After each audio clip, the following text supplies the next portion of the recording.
Assalamualaikum warahmatullahi wabarakatuh. Selamat pagi. Hari ini kita akan membahas tentang reaksi fisi dan fusi. Kita mulai dengan reaksi fisi. Jadi kalau reaksi inti itu ada dua, fisi dan fusi, di mana fisi itu adalah pembelahan, sedangkan fusi itu adalah penggabungan. Pembelahan itu biasanya terjadi pada inti yang berat, di mana dia akan menghasilkan satu atau lebih inti anak yang lebih ringan disertai dengan adanya suatu energi. Di sini contohnya itu adalah reaksi fisi dari uranium yang menghasilkan dua inti anak ditambah dengan suatu energi.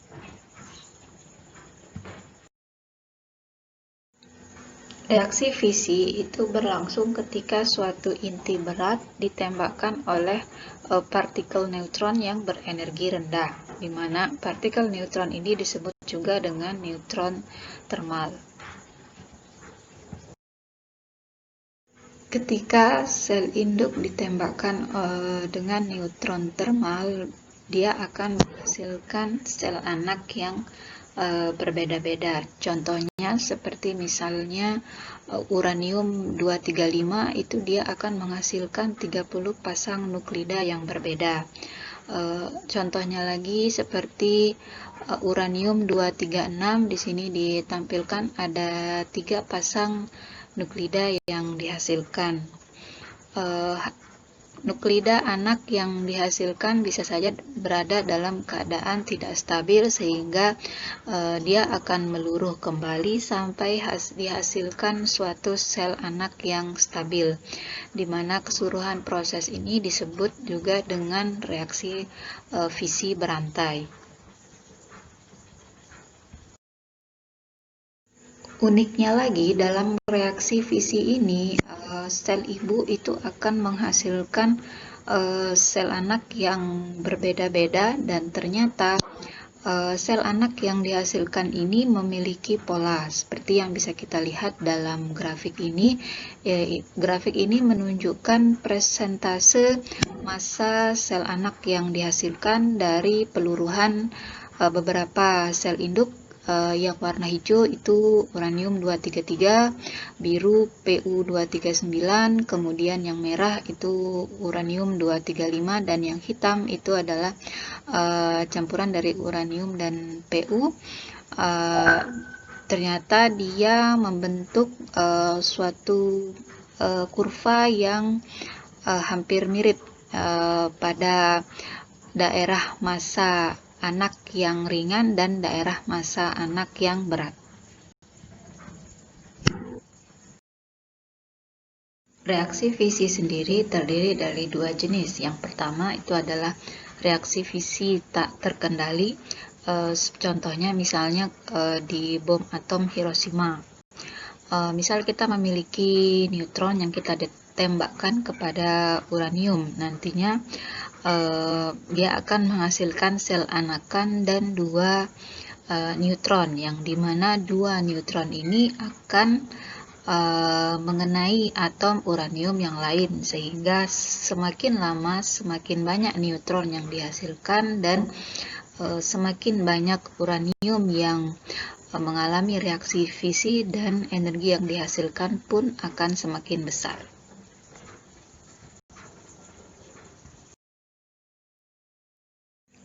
Yang kedua itu adalah reaksi fisi terkendali.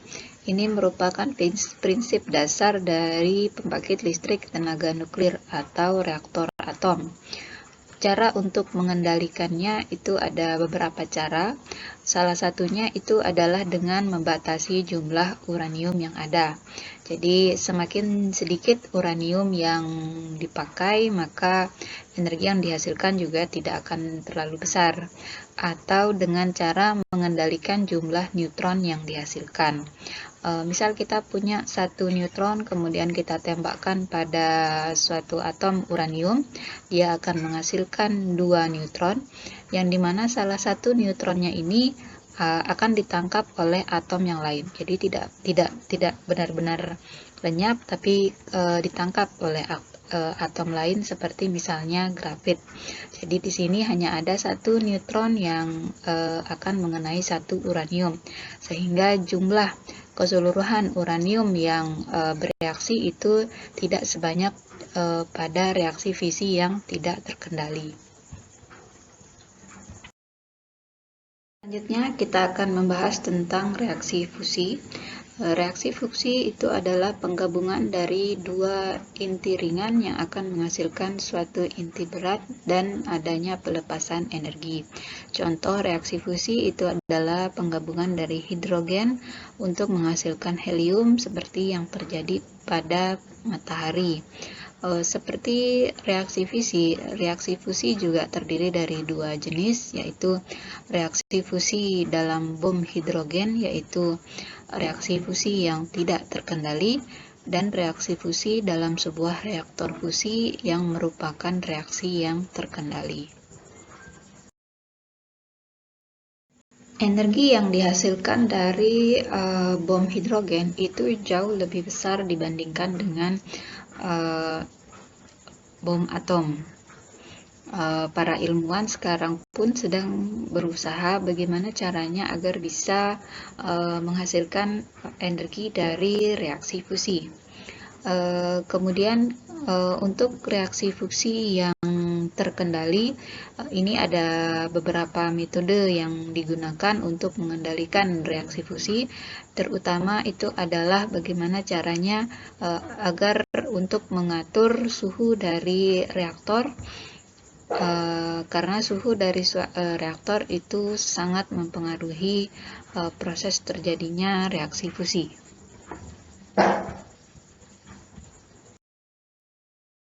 Contoh reaksi fusi itu adalah sintesis helium pada awal penciptaan alam semesta. Jadi ketika awal penciptaan alam semesta, suhu alam semesta itu sangat tinggi, di atas 10⁻11 Kelvin. Pada keadaan ini, reaksi nuklir merubah proton menjadi neutron dan begitu juga sebaliknya. Kemudian pada suhu di antara 10⁻10 dan 10⁻11, reaksi neutron-proton itu menghasilkan proton, karena neutron lebih berat dari proton. Kemudian pada suhu di bawah 10⁻10, itu neutron berubah menjadi proton. Nah, disinilah kemudian proton dan neutron bersatu membentuk deuterium, dan kemudian dua deuterium itu akan bersatu membentuk helium.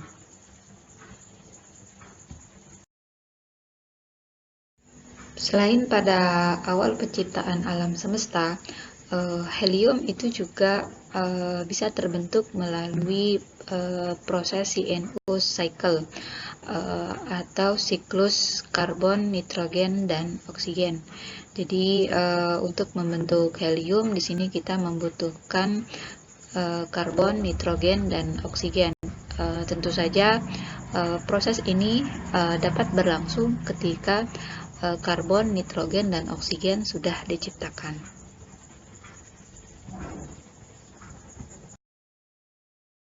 Reaksi fusi itu juga bisa menghasilkan atom-atom yang lain, seperti misalnya helium ditambah karbon itu akan menghasilkan oksigen. Oksigen ditambah dengan karbon itu akan menghasilkan silika, kemudian silika ditambah dengan silika akan menghasilkan Fe.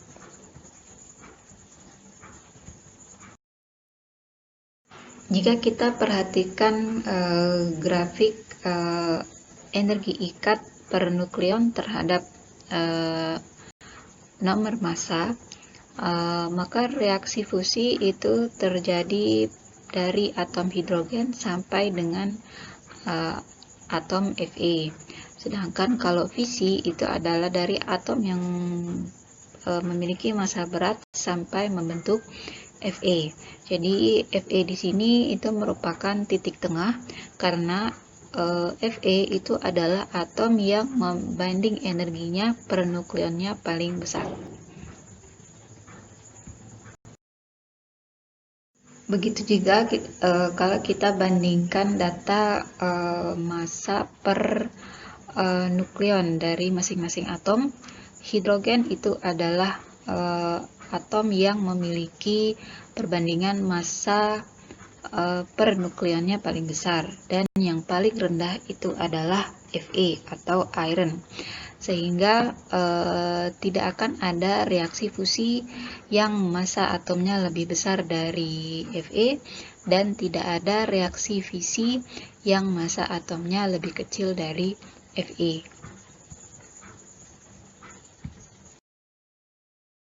Kemudian jika kita bandingkan dari segi energi yang dihasilkan, secara total reaksi fisi menghasilkan energi yang lebih besar. Tetapi jika kita hitung dari satuan massa atom, energi fusi menghasilkan energi yang lebih besar dibandingkan dengan reaksi fisi.